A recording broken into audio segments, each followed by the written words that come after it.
विधानसभा निवडणूक रिंगणातून माघार घेण्याच्या पहिल्या दिवशी दक्षिण उत्तर मतदारसंघातून एकाही उमेदवाराने माघार घेतली नाही।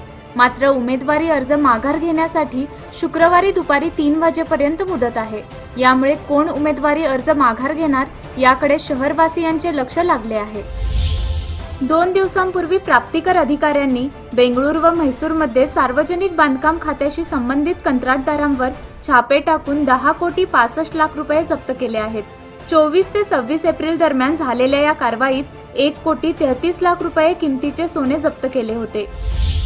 तोतया उपनिरीक्षकाला गुरुवारी सीसीबीच्या अधिकाऱ्यांनी अटक केली।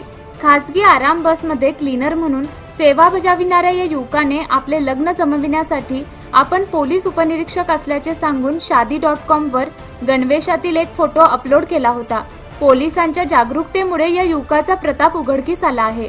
योगेश शिववसू काळे वय 38 असे तोतया पोलीस उपनिरीक्षकाचे नाव आहे।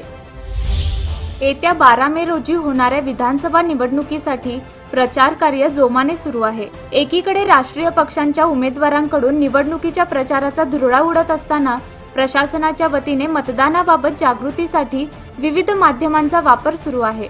दररोज सकाळी गल्लोगल्ली कचरा उचलण्यासाठी येणाऱ्या कचरावाहू गाडीद्वारे मतदानाबाबत जागृतीचे काम सुरू करण्यात आले आहे। यामुळे नागरिकांमधून हा चर्चेचा विषय बनला आहे।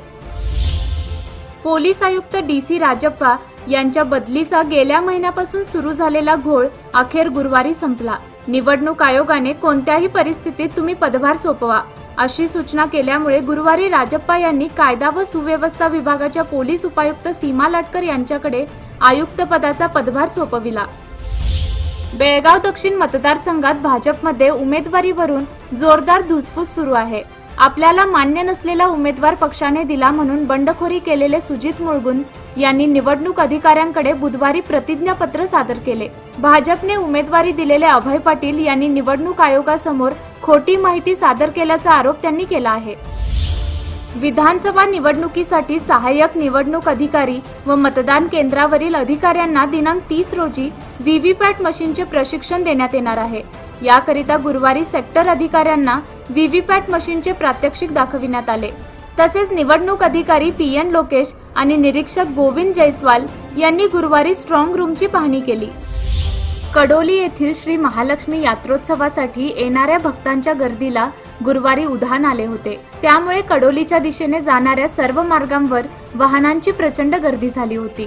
मात्र भाविकांचा उत्साह ओसंडून वाहत होता। गुरुवारी दुपारपासून रात्री उशिरापर्यंत गर्दीचा ओघ कायम होता। निवडणुका म्हणजे कोणाला फायद्याची तर कोणाला नुकसानीचीही ठरलेलेच।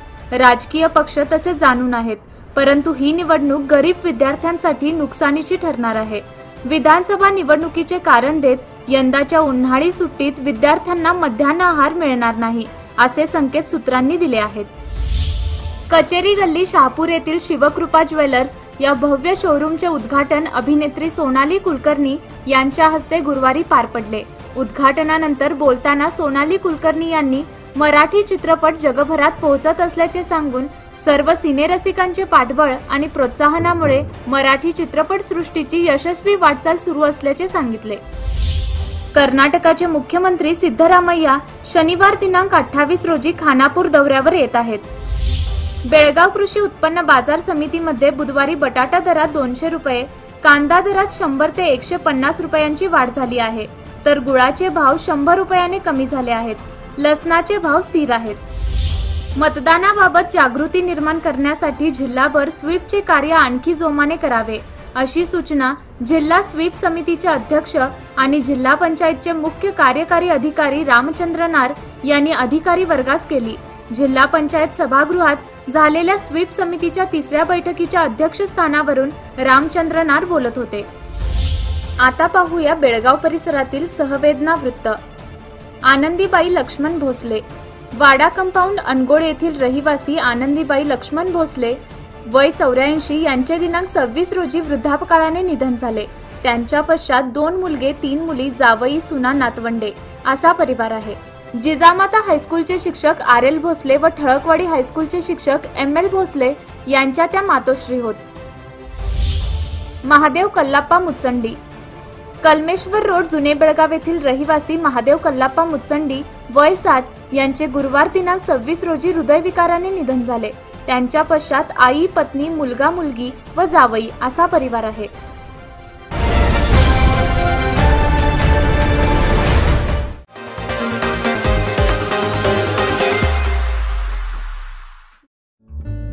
सबस्क्राइब करा तरुण भारत डेली बेलगाम न्यूज चॅनल आणि ताज्या घडामोडी पाहण्यासाठी बेल आयकॉनवर क्लिक करा।